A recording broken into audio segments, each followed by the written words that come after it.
Do not be scared about cooking the steak on the big night. If you follow these simple rules, it will be easy. Let the pan get nice and hot. If there's no heat in the pan, there's no colour. If there's no colour, there's no flavour.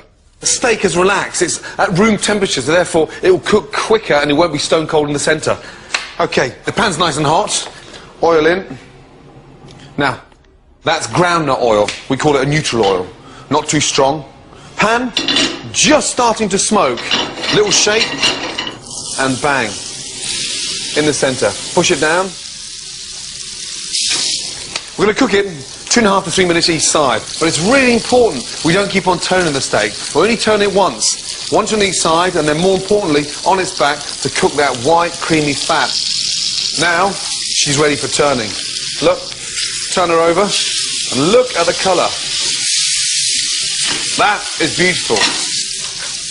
I want to cook my steak rare, so by touching the steak, I want the same feedback as it is on the inside of my thumb.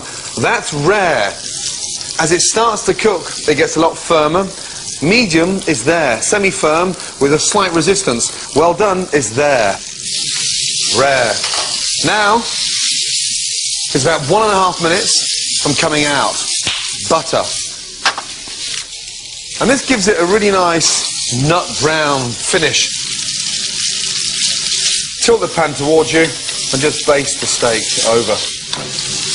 Before it comes out, get your tongs and turn the steak on its back and just finally cook that little bit of fat down the side. There. Look at that baby. Out. On. I want a little bit of butter over the top. Leave it to rest.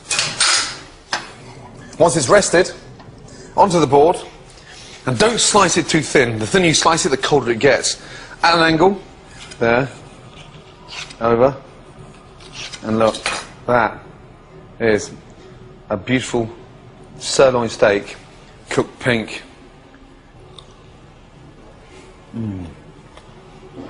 My goodness.